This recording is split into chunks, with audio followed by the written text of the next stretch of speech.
Bonsoir à tous, soyez les bienvenus au rendez-vous, votre magazine culture et société. Il aime le rock, la physique quantique et l'alpinisme. Il pourrait être la solution d'une équation entre les Rolling Stones et Einstein. Ce soir, rencontre avec Étienne Klein. Nous aurons matière à contredire, c'est son dernier essai de philo-physique. Physique quantique ou boson de Higgs, il a pris le pari de vulgariser la science. Enfin, Génération 3.0, quel avenir pour le futur ? Un débat proposé par Alexandre Tchekald. Bonsoir Étienne. Bonsoir. Soyez le bienvenu au rendez-vous, c'est un honneur, un véritable plaisir également. Alors Étienne, nous allons faire connaissance, la liste est longue. Vous êtes physicien, philosophe, spécialiste du temps, professeur à l'école centrale. Vous enseignez la physique des particules et la physique quantique. Alors vous êtes directeur du laboratoire de recherche sur les sciences de la matière au commissariat d'énergie atomique. On peut vous écouter sur France Culture lors de conversations scientifiques. Et vous êtes auteur d'une trentaine d'ouvrages. J'ai très certainement oublié plein de choses, mais le résumé est déjà pas mal. C'est pas mal, mais je suis âgé, c'est normal que j'ai fait beaucoup de choses. Je ne me permettrai pas, tout de même. Alors, votre dernier ouvrage, Matière à contredire, c'est un essai de philo-physique. C'est une invitation, je cite, à reconstruire la raison. C'est aux éditions de l'Observatoire. Pourquoi Matière à contredire? Est-ce que la physique vient contre-argumenter la philosophie ou l'inverse? Non, il ne s'agit pas de dire que la physique pourrait remplacer la philosophie. La physique et la philosophie, c'est quand même deux disciplines très différentes. Les questions ne sont pas les mêmes. Le rapport aux œuvres du passé n'est pas le même. Un philosophe qui n'aurait pas lu Aristote ne serait pas un philosophe. Alors qu'on peut très bien être physicien sans avoir lu une seule ligne d'Einstein ou de Galilée. Donc c'est vraiment deux disciplines différentes. Leurs moyens sont différents également. Mais c'est l'idée que je défends, parfois les physiciens produisent des résultats par des expériences qui viennent éclairer ou modifier l'ensemble des réponses philosophiques qu'on peut apporter à une question philosophique. Vous parliez du temps, le temps c'est un sujet pour les philosophes, mais c'est aussi un mot mais pas que, c'est aussi qu'un mot qu'utilisent les physiciens. Donc qu'est-ce qui se passe quand on compare le discours des physiciens au discours des philosophes? Est-ce qu'ils parlent de la même chose? Si oui, est-ce qu'ils disent les mêmes choses, etc. Donc il y a tout ce travail de médiation entre ce que la science découvre et ce que les scientifiques pensent, ou ce que les philosophes pensent, qui mérite d'être davantage promu. Alors, moi j'aimerais qu'on parle de vos passions. L'alpinisme, ça c'est une des vraies passions. Votre terrain de jeu favori? C'est le massif du Mont Blanc, mais j'aime beaucoup la Corse aussi. Le Monte Cascinto fait partie de mes grands souvenirs, et même si c'est pas vraiment de l'alpinisme. Le GR20 est un circuit de randonnée assez physique. Vous l'avez fait? Je l'ai fait, oui. Et entièrement? Entièrement, wow. Il y a très longtemps, c'était magnifique, j'ai un souvenir ébloui de tout ça. Et puis j'ai vu que la Corse développe beaucoup les trails, notamment de nuit. Et je trouve que les trails de nuit ont quelque chose que n'ont pas ceux de jour. Pourquoi? Parce que la montagne, la nuit, c'est quelque chose de très spécial, qui modifie complètement les pensées, la perception. On peut avoir des hallucinations. Parce que le cerveau fabrique de quoi distraire ceux qui passent la nuit dehors. Et donc c'est ce que j'ambitionne de faire dans les années qui viennent. En Corse? Quelques trails en Corse, oui. Rendez-vous est pris donc. Alors, est-ce que le temps passe plus vite lorsque vous escaladez une montagne ou est-ce que lorsque vous êtes dans votre bureau? Moi, j'aime pas parler de vitesse du temps parce que vous savez, une vitesse, c'est une variation par rapport au temps. Donc dire que le temps a une vitesse, c'est dire que le temps passe plus vite que le temps, c'est bizarre. Alors le sentiment? Non, par contre, je pense que quand on est... Justement, ça distingue l'alpinisme de la randonnée. La randonnée, on peut être assez inattentif à soi-même et regarder le spectacle, la beauté des montagnes. Dans l'alpinisme, la plupart du temps, on est quand même rivé au présent. Ça épure de toutes les pensées parasites. Il y a des trucs à faire, on est concentré, passez-moi l'expression, mais on peut pas faire le mariole. Et ça donne un rapport au présent qui est beaucoup plus intense que dans la vie ordinaire. Le temps, c'est vraiment le parfait exemple pour illustrer cette transversalité philo-physique. Oui, le temps, c'est vraiment... Il y en a d'autres, l'espace, l'origine de l'univers, c'est des questions que les philosophes traitent, mais que les physiciens abordent. Et donc là encore, il y a besoin d'une confrontation des travaux des uns aux pensées des autres. Le temps, l'espace, la mémoire, le futur, la vie, la politique, la société, c'est quand même des terrains de jeu pour beaucoup de gens. Les théories s'enrichissent ou se contredisent? Aujourd'hui, quand on essaie d'aller voir de près ce qu'a pu être le Big Bang, ce qui a suivi le Big Bang. Il y a énormément de théories qui fleurissent, des modèles, parce qu'on a deux théories contradictoires en physique. La physique quantique, qui décrit les forces nucléaires, les forces électromagnétiques, et puis la relativité générale d'Einstein, qui décrit la gravitation, et seulement la gravitation. Donc c'est deux théories très différentes, mais dans l'univers primordial, il faut arriver à les unifier, parce que toutes les forces jouent ensemble. Et donc il y a énormément de modèles qui tentent de procéder à cette unification, et on a beaucoup de mal à les tester expérimentalement, parce qu'il faut des énergies inaccessibles au laboratoire. Je vais vous croire sur parole. Alors, matière à contredire, remettre en cause les certitudes. Si la physique trouve son prolongement dans la philosophie, est-ce que vous vous sentez davantage physicien ou philosophe? Moi, je pense que plus le temps passe, et moins je suis l'un et moins je suis l'autre. C'est-à-dire, je suis entre les deux. Je me situe entre, vraiment. Parfaitement. Je regarde ce que font les physiciens et j'essaie de traduire ce qu'ils font dans un langage que les philosophes puissent comprendre. D'ailleurs, il ne s'agit pas vraiment de démonter les certitudes, c'est plutôt les routines de pensée, les commentaires de commentaires. Il me semble que quand on a à sa disposition, quand on aime réfléchir, un résultat positif, un vrai résultat, ça permet d'éviter trop de dérives et ça permet de choisir entre différentes options, celle qui nous paraît la plus pertinente. Et parfois, ça ouvre des nouveaux chemins de pensée. Ça réenclenche une démarche intellectuelle. La découverte du boson de Higgs, par exemple, c'est une découverte majeure pour les physiciens, mais qui donne aussi l'occasion de revoir certains automatismes de pensée qu'on a pu avoir depuis des siècles. Le boson de Higgs, au mois de septembre, avec Jérôme Ferrard, vous aviez fait la promesse de nous expliquer, allez, en 2 minutes, ce qu'est le boson de Higgs. On essaye ? Mais je l'avais promis parce qu'il n'y avait pas 2 minutes. Allez, 3. Non, mais voilà, on a toujours pensé depuis les Grecs, qu'il y a un lien entre matière et masse. Quand vous pensez à de la matière, vous pensez à masse, et puis quand vous pensez masse, vous pensez à particules de matière. Donc les deux notions sont vraiment intriquées l'une à l'autre. Et ce qu'on a découvert grâce au boson de Higgs, c'est que ce raccourci est trompeur. En fait, les particules élémentaires, comme l'électron, par exemple, sont des particules qui, en vérité, n'ont pas de masse. Mais nous avons l'impression qu'elles en ont une, parce que ces particules, dans leur mouvement, interagissent avec le vide, qui n'est pas vide. Le vide n'est pas Le vide quantique n'est pas vide, contient ce qu'on appelle des champs quantiques. Et c'est cette interaction des particules élémentaires avec ce champ qui crée l'inertie qui correspond à leur masse. Autrement dit, la masse, au lieu d'être une propriété, disons, intrinsèque des particules élémentaires, est le résultat d'une interaction de ces particules avec le vide. Et donc, vous voyez, ça change quand même beaucoup de choses dans la façon de penser la matière.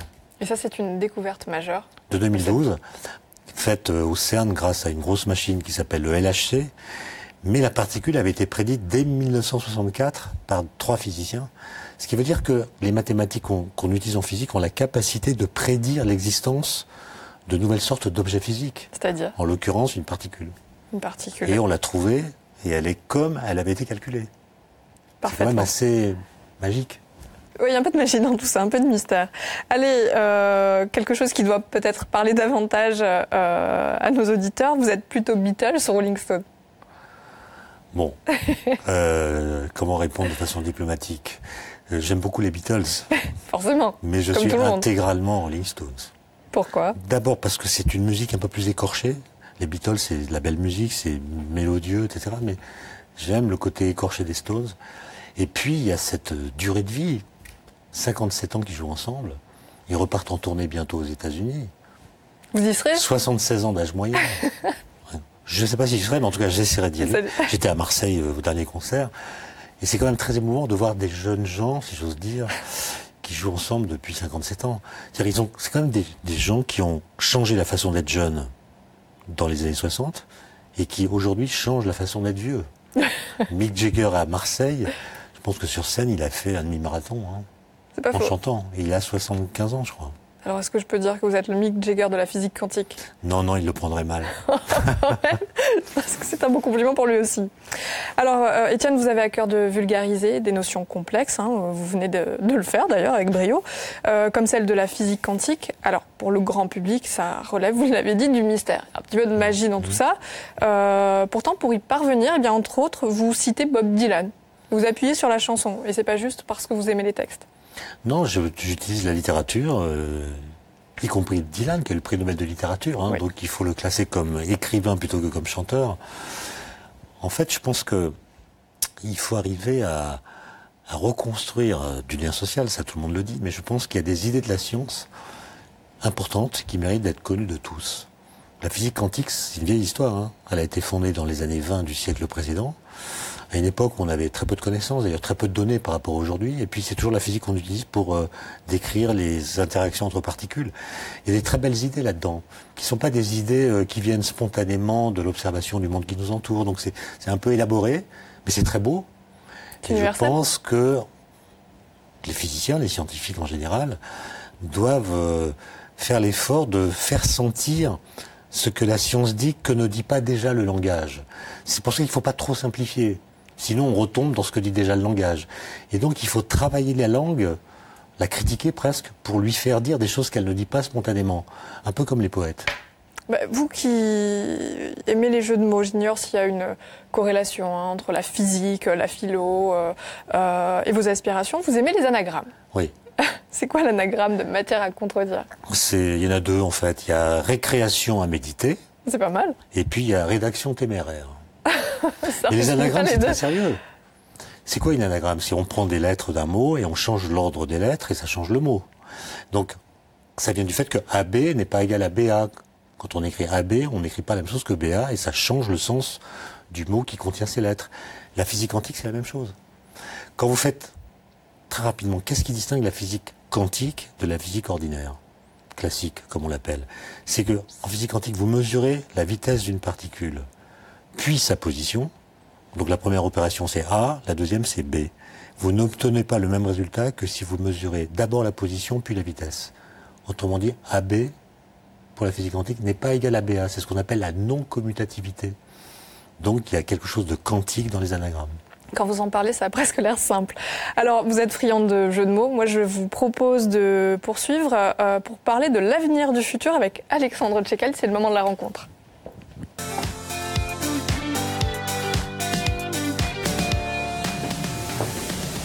Mon cher Alexandre, bonsoir. Bonsoir. Quel bonsoir. Plaisir de vous retrouver. Réciproque, c'est une joie de vous avoir ici. Fidèle au rendez-vous. Oui. Alors Alexandre, on va faire les présentations. Il est journaliste, il est également docteur en biologie, adepte des jeux de mots, ça vous fait un point commun, ah oui. C'est déjà pas mal. Et vous avez décidé de nous parler de progrès. Alors selon vous, il n'est plus vraiment tendance, le progrès. Pourquoi ? Étienne Klein a fait un magnifique ouvrage qui s'appelle souvent Le Progrès, qui est une sorte de manifeste, de dialogue d'ailleurs, de manifeste pour le progrès. J'aime bien cette idée que le progrès est désuet parce qu'on est dans une espèce de monde aujourd'hui qui est un peu en état de crise permanente, ce qui est un peu antinomique. Le progrès n'est plus à la mode. On a l'impression que la science, quelles que soient les découvertes qu'on peut faire, les nouvelles technologies qu'on développe, d'une part ne fait plus rêver et n'inspire pas, pour reprendre un mot célèbre de la dernière campagne, un futur désirable. Oui. Comment se fait-il que le progrès soit plus à la mode comme ça ? Je commencerai par faire une remarque sur ce que vous avez dit sur la crise. On est en crise permanente. Oui. En fait, l'idée de progrès, par définition même, elle met la société en crise, puisqu'elle invite la société telle qu'elle est à se comparer à ce qu'elle pourrait être en mieux. Oui. Du coup, ça la met en déséquilibre par rapport à elle-même. Elle doit changer, comment, etc. Ensuite, moi j'ai remarqué une chose assez étonnante qui a d'ailleurs déclenché l'envie d'écrire quelques lignes sur le sujet, c'est que quand j'étais jeune, il y a donc fort longtemps, la phrase « on n'arrête pas le progrès », me semble-t-il, était un jugement moral. Ça voulait dire il ne serait pas bien de vouloir arrêter le progrès, parce que le progrès étant une bonne chose, on doit l'accepter. Ça ne se fait pas. On n'arrête pas le progrès. C'est une sorte de salut enthousiaste adressé au futur. Oui. Or, pour mes étudiants, on n'arrête pas le progrès, ça veut dire autre chose. Ce n'est pas un jugement moral, c'est un jugement pratique. C'est-à-dire on ne peut pas arrêter la course des choses. C'est presque une défiance vis-à-vis du progrès. C'est l'idée que ça nous échappe. Il n'y a pas de pilote dans l'avion, il n'y a pas de pédale de frein, on ne sait pas comment faire pour changer la direction. On est entraîné par une technologie galopante sans qu'on puisse vérifier que ce vers quoi elle nous mène correspond à nos désirs. Et finalement, cette dépossession du citoyen vis-à-vis de la science, elle est liée à des facteurs qu'on connaît bien maintenant, qui sont l'hyperspécialisation, l'hypercomplexité. Finalement, même le scientifique aujourd'hui est presque dépossédé de sa propre science, connaît très peu de gens, de chercheurs par exemple, qui sont capables d'expliquer l'entièreté de leur propre domaine d'expertise. Regardez vous-même, vous avez un téléphone portable, je vous ai vu. Oui. Vous dites tout à l'antenne, Étienne. Oui. Il voit tout. Excusez-moi si j'ai trahi un secret, si ça complique votre vie privée. Non. Mais, j'ai qu'un téléphone. Personne ne sait dire comment ça marche, un téléphone portable. Il a fallu d'ailleurs mettre ensemble les travaux de 17 prix Nobel de physique pour penser l'objet téléphone portable. Vous appuyez sur l'écran, même pas sur des touches, sur l'écran, ça envoie un mail à votre correspondant à l'autre bout du monde, qui reçoit le mail sur son écran. Par quoi ça a été transmis? Quel est le vecteur de ce message qui part très loin et qui arrive instantanément quasiment chez votre destinataire? Personne ne sait dire. Autrement dit, contrairement à ce que pensaient les penseurs des Lumières, plus il y a de technologie dans la société, moins on a besoin de connaître la science qui la rend possible. Parce que l'iPhone, enfin le téléphone portable, les smartphones n'ont même pas besoin de notices. C'est très compliqué, mais le design est tel qu'on peut les utiliser sans rien connaître des principes qui le rendent possible. C'est un des principes de l'axiomatique design, qui est de rendre ça pour l'utilisateur complètement, presque transparent en fait. Et donc on a ce paradoxe que la technologie nous éloigne de la science, alors que c'est la science qui l'a rendu possible. Maintenant, pour répondre à votre question sur la désaffection du progrès, avec un collègue qui s'appelle Gérald Bronner, qui est sociologue, il a regardé, lui, comment dans les discours publics, les mots apparaissent ou disparaissent. Et il a vu, ce que tout le monde pouvait d'ailleurs percevoir de façon presque intuitive, c'est que le mot progrès a disparu des discours publics à partir de la fin du XXe siècle, et aujourd'hui il a complètement disparu, il est remplacé par le mot innovation. On pourrait se dire, c'est pas grave, innovation, progrès, c'est des mots presque synonymes.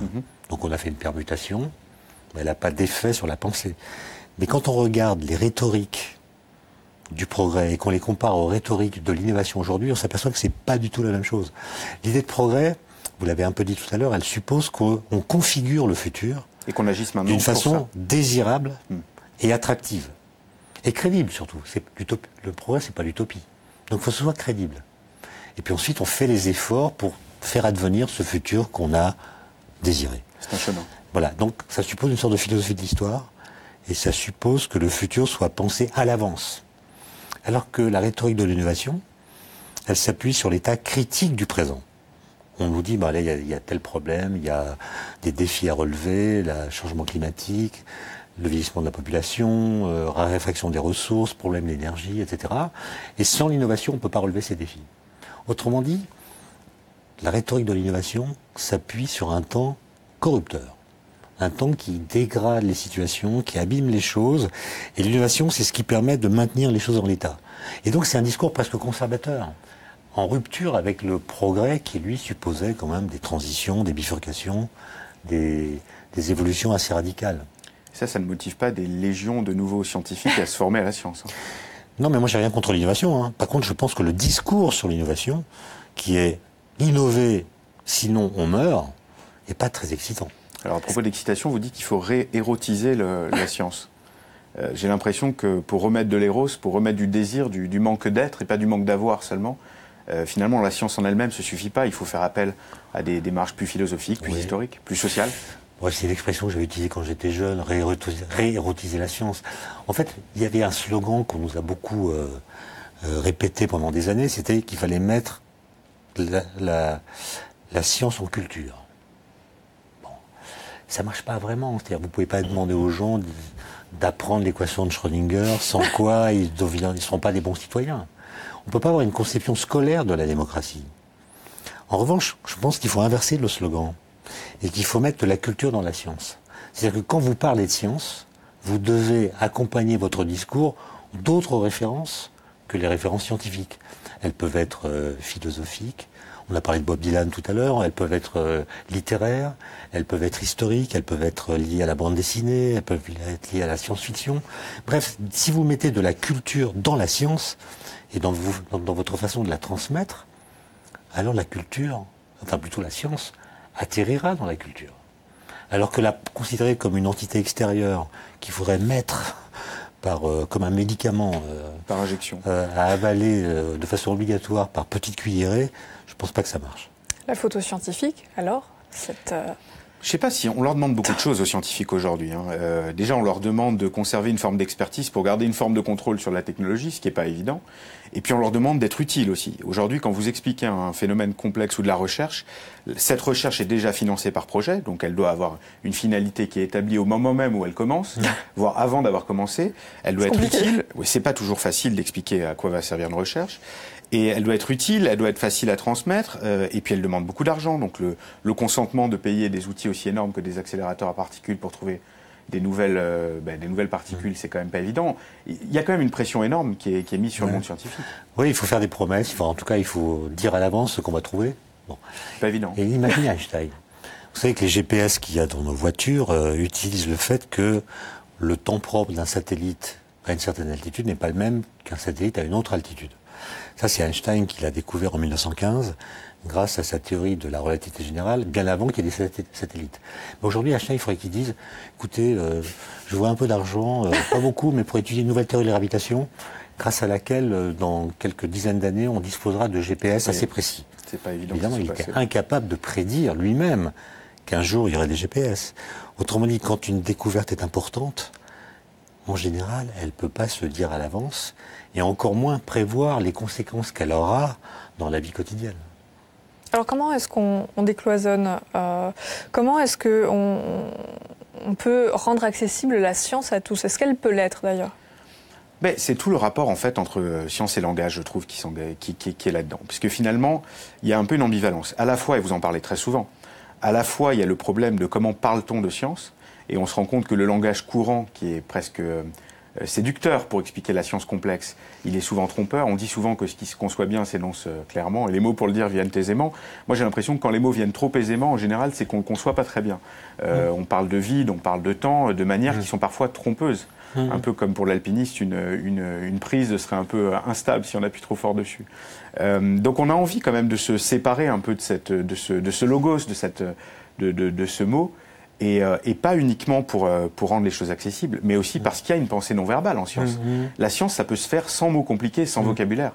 Pour moi, il est là le défi presque démocratique du scientifique aujourd'hui, c'est de faire comprendre, de transmettre l'envie d'avoir un sens critique, de démontrer, parfois de se dédire quand on a prouvé qu'on avait tort, mais de le faire sans mots, et ça, aussi bien Einstein que d'autres grands scientifiques ou philosophes en ont parlé. Einstein disait qu'il avait une pensée musculaire quand il a fait cette fameuse pensée heureuse de la chute. Peut-être vous pouvez en parler, c'est une idée extraordinaire. Il y a deux choses que vous dites qui me parlent directement, c'est que quand je réfléchis à mon parcours, je me rends compte que le truc qui m'a toujours intéressé, en fait, c'est le langage. Oui. Voilà, c'est comment dire les choses que le langage ne dit pas. Comment dire avec le langage malgré ce que le langage ne dit pas, notamment les paradoxes. La physique dont on parle, la physique moderne, c'est quand même une science qui, à partir de Galilée, s'est construite contre notre cerveau, contre le sens commun. Le sens commun, l'observation, vous fait penser des choses dont la physique vous dit qu'elles sont fausses. Par exemple, mais ça fait peur. Vous dites que le réel, c'est pas la bureaucratie des apparences. Exactement. Vous voyez des corps qui tombent, vous voyez que les corps les plus lourds tombent plus vite que les corps les plus légers.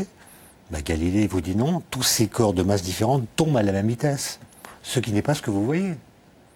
Donc l'observation vous trompe. Et après, il faut arriver à dire ce que le langage ne dit pas, donc il faut en quelque sorte creuser une langue étrangère au sein même du langage pour ouvrir des espaces dans lesquels on va pouvoir dire l'originalité des messages qui viennent de la physique. Et il me semble que le travail de vulgarisation que j'ai tenté de faire, c'est un peu ça, c'est-à-dire d'être en lutte avec la langue pour lui faire dire autre chose que ce qu'elle répète inlassablement. Alors en lutte, mais en même temps de jouer avec, parce que l'aspect ludique de la langue excite un peu l'esprit aussi, gratte là où il faut. C'est un travail de traduction. C'est un travail de traduction. La traduction, c'est ludique, sinon il ne faut pas en faire. Et d'ailleurs, quand vous citez des auteurs, vous ne citez pas que Alain, ou vous ne citez pas que Feynman, ou vous ne citez pas que des philosophes, vous citez aussi Yogi Berra, qui est quand même un personnage extrêmement savoureux. Il a inventé des phrases qu'on appelle des bérismes. C'était un entraîneur de baseball, un grand joueur avant. Et, au mi-temps des matchs, je ne sais pas s'il y a des mi-temps au baseball, mais en tout cas, il parlait à ses joueurs de tout sauf du match. Il leur sortait des aphorismes du genre n'oubliez jamais d'aller aux obsèques de vos amis, sinon ils ne viendront pas aux vôtres. C'est marrant parce qu'en fait, derrière l'aspect ludique de cette phrase, il y a de la conception innovante. Bien sûr. Il y a du sens sacré, il y a de l'expansion de concepts. Et tout ça peut être en fait, mené par des mots qui paraissent très simples et qui en fait excitent l'esprit. Moi, je crois beaucoup à ça. Je crois qu'il faut enlever le jargon scientifique pour parler aux gens, mais qu'il faut plutôt essayer de développer cet esprit critique, cette capacité à mettre les pieds là où ça a l'air instable a priori, quoi. Absolument, mais ça demande du temps. Oui. Et je pense que le problème de la vulgarisation, c'est une forme de crise de la patience qui fait qu'on doit tout dire rapidement. Du coup, on dit mal les choses, on n'a pas le temps de les expliquer. Ce que nous disons ressemble à un argument d'autorité, parce qu'on n'a pas le temps de dire comment les choses ont été obtenues. On peut nous opposer des émotions. Voilà, et du coup, il faudrait qu'on ait plus de temps. Voilà. Oui, il faudrait qu'on ait plus de temps, d'ailleurs, c'est bien. Écoutez, je suis désolée, mais a priori, j'ai tout compris. C'est déjà pas mal. Je vous remercie infiniment à tous les deux d'être venus. Merci, au rendez-vous. On rappelle avec nous Étienne Klein, physicien, philosophe des sciences, auteur de Matière à contredire aux éditions de l'Observatoire. Alexandre Tchekal, fidèle au rendez-vous. Je vous remercie à tous de nous avoir suivis en direct ou en replay. Le rendez-vous, vous le savez, c'est où vous voulez et quand vous voulez. Ciao.